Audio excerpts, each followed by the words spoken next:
Hi friends, ഇന്ന് നമ്മൾ discuss ചെയ്യുന്നു Kerala public service commission 2014 LGS എക്സാമിന് ചോദിച്ച GKയിലെ 20 ചോദ്യങ്ങളും അതിനോട് അനുബന്ധമായ വിവരങ്ങളും. അപ്പോൾ PSCക്ക് പഠിക്കുമ്പോൾ മുൻകാല ചോദ്യങ്ങൾ അത് ഒരുപാട് റാങ്ക് മേക്കിംഗ് ചോദ്യങ്ങളായി മാറാം. അതുപോലെ തന്നെ അതിനോട് അനുബന്ധമായതും പഠിക്കുക. ഏതെങ്കിലും കോഡ് വെച്ചോ മറ്റ് ട്രിക്സൊക്കെ ഉപയോഗിച്ചോ എന്തെങ്കിലും ഓർത്ത് വയ്ക്കാൻ കൂടി ശ്രമിക്കുക. കാരണം തന്നിട്ടുള്ള ഓപ്ഷൻസ് പിന്നീട് നമുക്ക് കൺഫ്യൂഷൻ വരുത്തും. അപ്പോൾ ഏതെങ്കിലും ട്രിക്സൊക്കെ ഉപയോഗിച്ച് നമ്മളൊന്ന് കാണാണ്ടെന്ന് പഠിച്ച് അങ്ങനെ പഠിക്കാൻ ശ്രമിക്കുക. നമുക്ക് ഈ ചോദ്യങ്ങൾ എങ്ങനെയൊക്കെ പഠിക്കാം എന്ന് നോക്കാം. ചോദ്യത്തിലേക്ക് കടക്കുന്നു. ക്ലാസ്സിലേക്ക് കടക്കുന്നതിന് മുമ്പ് അൺഅക്കാഡമി എന്ന ആപ്പിനെ പരിചയപ്പെടുത്തുന്നു.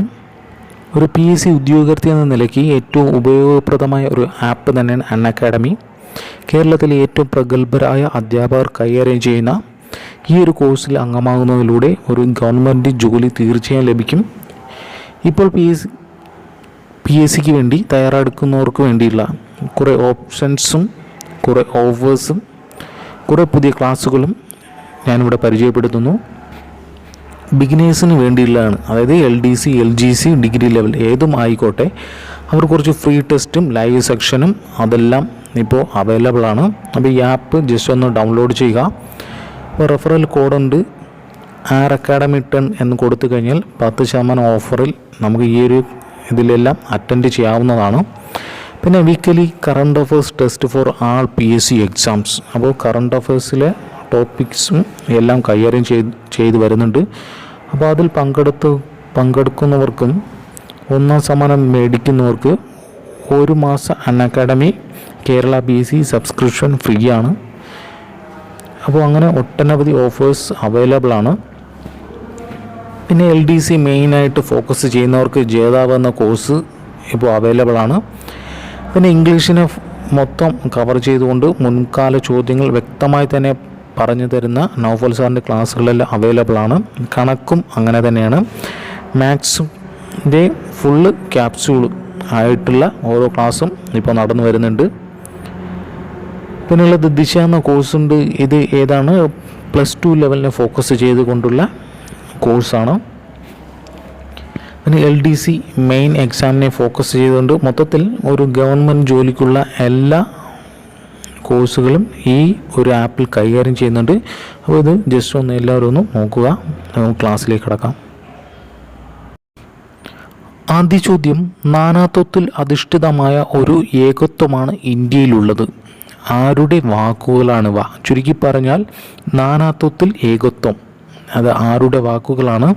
Option A Rabindranath Tagore. അപ്പോൾ സ്റ്റേറ്റ്മെൻ്റ് എല്ലാം ഇപ്പോഴത്തെ എക്സാം പാറ്റേണിൽ കാണുന്നു. അപ്പോൾ ഇതൊന്ന് ഓർത്തു വയ്ക്കുക.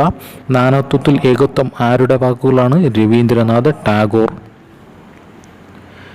രണ്ടാമത്തെ ചോദ്യം, ആഗ്ര ഇന്ത്യയിലെ ഏതു നദീതീരത്ത് സ്ഥിതി ചെയ്യുന്നു? Option C Yamuna. അപ്പോൾ ഗംഗയുടെ ഏറ്റവും വലിയ പോഷക നദി കൂടിയാണ് ആര്? യമുന. യമുന നദീതീര പ്രധാന പട്ടണങ്ങൾ 3 ഓർക്കുക. 1 ഡൽഹി, 2 ആഗ്ര, 3 മധുര. അപ്പോൾ ഇത് എത്രയൊന്ന് ഓർക്കുക, 3. ഏതൊക്കെയാണ്? ഡൽഹി, ആഗ്ര, മധുര. അടുത്ത ചോദ്യം, ഐക്യരാഷ്ട്ര സംഘടനയുടെ ഏജൻസിയായ ഭക്ഷ്യ കാർഷിക സംഘടനയുടെ ആസ്ഥാനം. അപ്പോൾ ഈ ഭക്ഷ്യം എന്ന് ഓർക്കുമ്പോൾ തന്നെ ആദ്യം ഓർക്കുക ഇഡ്ഡലി, നമ്മുടെ പ്രഭാത ഭക്ഷണം. ഇഡ്ഡലി എന്ന് ഓർക്കുമ്പോൾ നേരെ അതിനെ ആലോചിക്കുക ഇഡ്ഡലി ഫോർ ഇറ്റലി. അപ്പോൾ ഇറ്റലിയുടെ ക്യാപിറ്റൽ ഏതാണ്? റോം. അപ്പോൾ അതങ്ങനെ ഓർക്കുക. ഭക്ഷ്യ കാർഷിക സംഘടനയുടെ ആസ്ഥാനം റോം. അതെങ്ങനെ ഓർത്തിരിക്കും? Idli, Italy, Rome. 1000 ദ്വീപുകളുടെ നാട് എന്ന അപരനാമത്തിൽ അറിയപ്പെടുന്ന രാജ്യം നമ്മുടെ ഇന്ത്യയുടെ ഇന്തോനേഷ്യ എന്നോർക്കുക. 1000 ദ്വീപുകളുടെ നാട് ഏതാണ്? ഇന്തോനേഷ്യ. ഉത്തരേന്ത്യയിലെ ജനങ്ങൾ വസന്തത്തിൻ്റെ വരവ് ആഘോഷിക്കുന്ന ഉത്സവം. വസന്തത്തിൻ്റെ വരവ്. അപ്പോൾ വസന്തം എന്ന് പറയുമ്പോൾ അതൊരു പൂക്കാലം ആണ്. പൂക്കാലം ആകുമ്പോൾ വർണ്ണശോഭ ഏറിയതാണ്. വർണ്ണശോഭ ഏറുമ്പോൾ അത് ഹോളിയായിട്ട് മാറും എന്നോർക്കുക. ഏറ്റവും കൂടുതൽ കടൽ തീരമുള്ള സംസ്ഥാനം ഏറ്റവും കൂടുതൽ കടൽ തീരമുള്ള സംസ്ഥാനം ചോദിച്ചാൽ ഗുജറാത്താണ്. ഏറ്റവും കുറവ് കടൽ തീരമുള്ള സംസ്ഥാനം ചോദിച്ചാൽ അത് ഗോവയാണ്. രണ്ടാമത് കടൽ തീരമുള്ള സംസ്ഥാനം ചോദിച്ചാൽ അത് ആന്ധ്രാപ്രദേശാണ്. 5ാം സ്ഥാനമാണ് കേരളത്തിന് ഉള്ളത് എന്നോർക്കുക. ദേശീയ പതാകയിൽ ഫുട്ബോൾ ആലേഖനം ചെയ്തിട്ടുള്ള രാജ്യം. അപ്പോൾ നമ്മൾ സീൽ കണ്ടിട്ടുണ്ട്. സീൽ ഏകദേശമെല്ലാം റൗണ്ട് ഷേപ്പോ അല്ലെങ്കിൽ എലിപ്സോ ആ ഷേപ്പൊക്കെ ആയിരിക്കും ഏറ്റവും കൂടുതൽ സീൽ. അപ്പോൾ റൗണ്ട് ഷേപ്പ് എന്ന് ഓർക്കുക. റൗണ്ട് ഏതാണ്? നമ്മുടെ ഫുട്ബോൾ തന്നെയാണ്. അപ്പോൾ സീൽ ഫോർ ബ്രസീൽ. അപ്പോൾ ദേശീയ പതാകയിൽ ഫുട്ബോൾ ആലേഖനം ചെയ്തിട്ടുള്ള രാജ്യം ബ്രസീൽ. ഭൂട്ടാൻ്റെ ദേശീയ ഗാനം ഡ്രൂക്ക് സെൻഡൻ. അപ്പോൾ ഭൂട്ടാൻ 10-ൽ അവസാനിക്കുന്നു, ഇതും ഡെന്നിൽ അവസാനിക്കും. ഡെൻ എന്നോർക്കുക. ഡ്രൂക്ക് സെൻഡൻ. നേപ്പാളിൻ്റെ പാർലമെൻറ്റിൻ്റെ പേര്. അപ്പോൾ ഇവിടെ PSCയുടെ ആൻസർ സൻസദ് എന്നാണ്. അപ്പോൾ നേപ്പാളിൻ്റെ പാർലമെൻറ്റ് അത് അറിയപ്പെടുന്നു നാഷണൽ പഞ്ചായത്ത്. അപ്പോൾ സൻസദ് ആയിരിക്കാം. അപ്പോൾ നാഷണൽ പഞ്ചായത്ത് എന്ന് പറഞ്ഞാലും അത് നേപ്പാളിൻ്റെ പാർലമെൻറ്റ് തന്നെയാണ്. PSC ഈയിടെ ചോദിച്ചു നോർവേയുടെ പാർലമെൻറ്റ് ഏതാണ്? സ്റ്റോർട്ടിംഗ്. നോർവേയുടെ പാർലമെൻറ്റ് സ്റ്റോർട്ടിംഗ്. ഭൂട്ടാൻ്റെത് ഏതാണ്? ഭൂട്ടാൻ ഷോങ്ഡു. ചൈനയുടേതാണ് നാഷണൽ പീപ്പിൾസ് കോൺഗ്രസ്. ചൈനയുടെ പാർലമെൻറ്റ് നാഷണൽ പീപ്പിൾസ് കോൺഗ്രസ്. ഇനി ജതീയ സംസദ് ആരുടേതാണ്? നമ്മുടെ തൊട്ടടുത്ത അയൽരാജ്യമായ ബംഗ്ലാദേശ്. അപ്പോൾ ബംഗ്ലാദേശിൻ്റെ പാർലമെൻറ്റ് ജതീയ സംസദ്. ശ്രീലങ്കയുടെ ദേശീയ പക്ഷി കാട്ടുകോഴി. അപ്പോൾ ശ്രീലങ്കയുടെ ദേശീയ പക്ഷി കാട്ടുകോഴി. 2012 വള്ളത്തോൾ പുരസ്കാരം ലഭിച്ചു. നമുക്കിനി പഠിക്കാം 2019 വള്ളത്തോൾ അവാർഡ് ആർക്കാണ് ലഭിച്ചത് എന്ന് പഠിക്കുക. പോൾ സക്കറിയ. അപ്പോൾ 2019 പോൾ സക്കറിയയ്ക്കാണ് വള്ളത്തോൾ അവാർഡ് ലഭിച്ചത്. ടൂറിസത്തെ വ്യാവസായികമായി അംഗീകരിച്ച ഇന്ത്യയിലെ ആദ്യ സംസ്ഥാനം നമ്മുടെ കേരളം. അപ്പോൾ ഇതും ഈയിടയ്ക്ക് കണ്ട ഒരു ചോദ്യം. നാസയുടെ ചൊവ്വ പര്യവേഷണ പേടകം ഏതാണ്? ക്യൂരിയോസിറ്റി. അടുത്ത ചോദ്യം, ഉത്തരാഖണ്ഡ് സംസ്ഥാനത്തിൻ്റെ തലസ്ഥാനം ഏതാണ്? Option C Dehradun. മനുഷ്യനിലെ ഏറ്റവും വലിയ അന്തസ്രാവി ഗ്രന്ഥി ഏതാണ്? തൈറോയിഡ് ഗ്രന്ഥി. അപ്പോൾ നമ്മൾ തൈ എന്ന് പറയുന്നത് കുഞ്ഞിനെയാണല്ലോ, ചെറിയ ചെടിയെ തൈ എന്നൊക്കെ പറയും. പക്ഷെ അത് അന്തസ്രാവി ഗ്രന്ഥി വെച്ച് പഠിക്കുകയാണെങ്കിൽ വലുതെന്ന് ഓർക്കുക, ഓപ്പോസിറ്റ് എന്ന് ഓർക്കുക.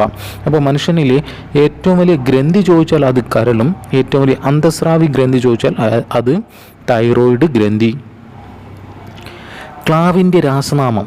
Option A copper carbonate. ഇവിടെ കോപ്പർ സൾഫേറ്റ് ഉണ്ട്, തിരിഞ്ഞു പോകരുത്. Copper carbonate. അപ്പോൾ അത് വീണ്ടും ഒന്ന് ഓർത്തിരിക്കണം. കാരണം ഈ ക്ലാവ് എവിടെ കാണപ്പെടുന്ന? ചെമ്പാണ്. അപ്പോൾ ചെമ്പിൻ്റെ രാസനാമം കോപ്പറാണല്ലോ. ചെമ്പിനെ അറിയപ്പെടുന്നു കോപ്പർ.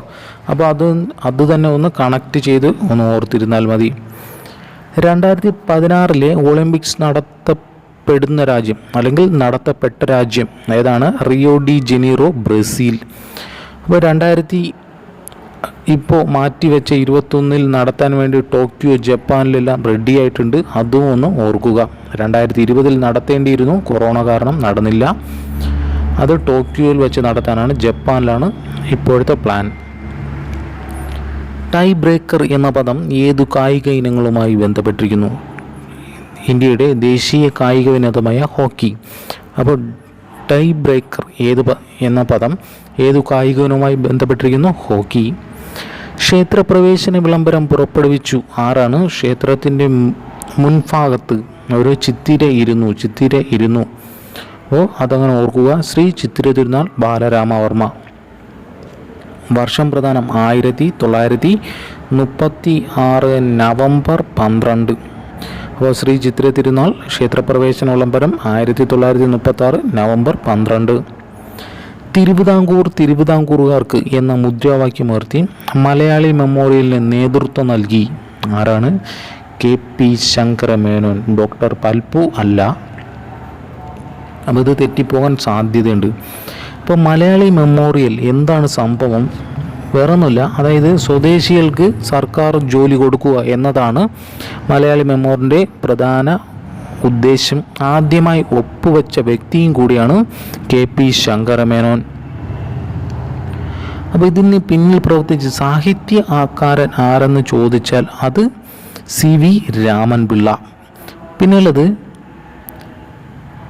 ഈ തിരുവിതാംകൂറുകാർക്ക് എന്ന ലഘുലേഖ എഴുതി തയ്യാറാക്കി ആരാണ്? Barrister GP Pillai. ഇനി മലയാളി മെമ്മോറിയൽ വർഷം എന്നാണ് 1891 ജനുവരി 1. 1891 ജനുവരി 1. ഇനി ഇതിനോടനുബന്ധിച്ച് തന്നെ ഈഴവ മെമ്മോറിയലുമുണ്ട്. അതാണ് നേതൃത്വം കൊടുത്തത് ആര്? ഡോക്ടർ പൽപു. അത് 5 വർഷം കഴിഞ്ഞിട്ടാണ്. അത് എന്നായിരുന്നു? 1896 സെപ്റ്റംബർ 3.